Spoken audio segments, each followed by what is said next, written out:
Good morning, students of class 7. Welcome to school St. Xavier, Hardoi. Today we will learn a very interesting lesson and very charming lesson. But please don't forget to subscribe our YouTube channel and press like button. And if you like it, share it. Dear student, the name of the chapter first of English literature class 7 is Peace in the Great Lake. Dear students, it is said that peace should be gained at any rate, at any cost. Without peace, everything is worthless. So, students, peace is the main point of this magical story. It is mythical also, related to myth of old American tribes in the past when there was anarchy. A peacemaker prophet appeared. Now let us know about the characters of the story. Our first character is Dagnavida. He is a peacemaker young man like a prophet. And student, our second character is Hiawatha. He is the chief of a tribe named Mohawk. He is a warrior, also very aggressive. Now our third character is an evil chief. The name of this evil chief is not given in the story, but he is known as an evil chief. He is the chief of the tribe Onondaga. Now, students, we will learn some hard words. First word is tribe, means a large group of families. Second, are good, means discussed. Set off means started to leave on a journey. Paddled means rowed a boat. Canoe means a long narrow boat. Amazed means surprised. Fierce means ready to attack. Hideous means ugly. Buried means to bury or to put in a ground. Dear students, it is a story related to the past of the tribes of North America. They were living near the lakes, but there was a problem. They used to fight with one another. They were peaceless. One night, an old lady saw a dream. In her dream, she saw that her daughter had a son, and the son would become a peacemaker. So, gradually, the son became of age.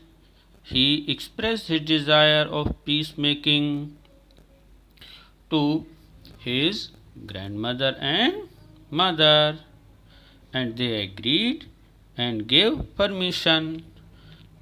Now, our peacemaker Dagnavida started his journey, but his boat was not wooden, it was a stone boat. Is not it surprising? Have you listened ever? Boat of stone. Yes, I know. You answer. No, you have not seen. So, he started his journey in stone boat. When people saw the boat, they were surprised, and when our peacemaker explained his point wisely, they agreed. In this way, he journeyed from village to village. At last, he met the chief of Mohawk tribe, Hiawatha. The chief was a very aggressive fighter. He used to listen to nobody, but he did not become displeased with our peacemaker. He told our peacemaker that he is upset due to sleeplessness. He had dreamed bad dreams. He also gave a plea that if he put his arms, others would kill him and his men also. Then our peacemaker told him they had already put their arms down. The chief was agreed, but he warned the chief to keep himself away from the evil chief of Onondaga tribe. Yes, dear student, now the story goes on. Our peacemaker told about the evil chief that he was strong and resistant. Resistant, a person who does not listen to anybody. In the meanwhile, the three daughters of Hiawatha died without any reason. Hiawatha's doubt was on the evil chief. For this, Hiawatha covered a long distance to meet our peacemaker and told his problem. On this, they decided to meet the evil chief Onondaga tribe. The evil chief was living in a cave, and that cave was situated near the mountain. When both went there, they saw his ugly face and hateful face. They saw that there were snakes on his head. When both tried to explain him the importance of peace, he agreed and smiled also, and promised to remain peaceful and kind to others. Now he became normal and fair. Hiawatha cleared the snakes from his head. Student, the end of story has come. Now our peacemaker and Hiawatha return and make a plan to unite all of them. When every tribe agreed, they buried their arms underground, and they planted a tree. The name of the tree is the Great Tree of Peace. Then both proceeded their way. So, student, in this way, peace stabilized and they became civilized gradually. Now it is exercise time. Let us solve exercise section A.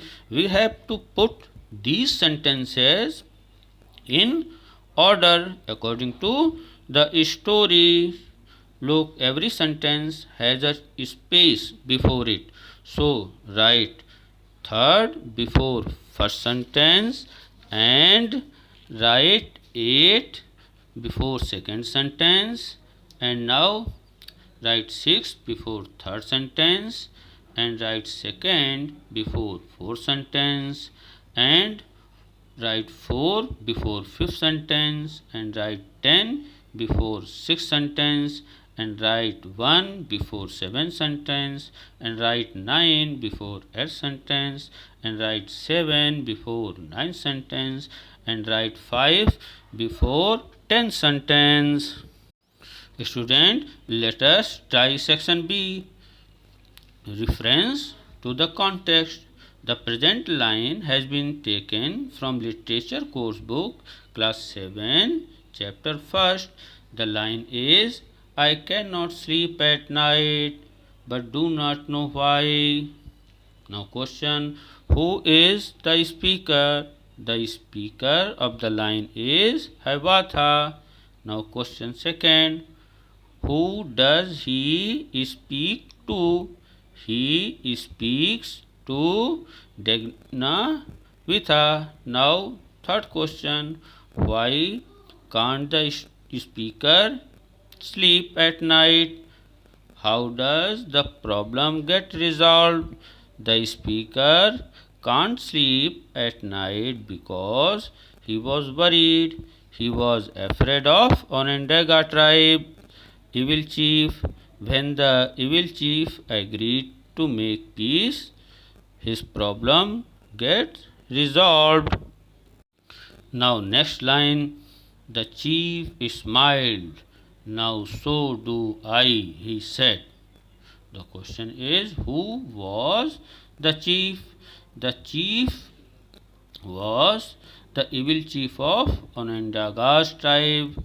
Name is not given in the story. Next question, who was he speaking to? He was speaking to Hiawatha. Next question, to what did he give the response? He gave this response to Hiawatha and Dagnavida because they tried to make him understand the importance of peace. Now fourth question, what happened to the chief right after he said these words? Answer, right after when he said these words, his ugliness disappeared and Hiawatha gently pulled out the snake from his hair. Now let us take section C. Question first, why did the people listen to Dagnavida when they saw him in the stone boat? When they saw the stone boat, they were surprised and realized our peacemaker's advice and wise suggestion. Now we will take second question. Why do you think Hiawatha had been dreaming bad dreams for a long time? Answer is, he was dreaming because of the chief of the Onondaga tribe, though he himself said that he was unknown. Now last third question, why do you think the chief of the Onondaga tribe was so monstrous to look at? Answer, he was so monstrous to look at because his face was ugly. He was a man of abnormal body and there were snakes on his head. Dear students, hope you will have got and you will be able to grasp the chapter. Okay, thank you.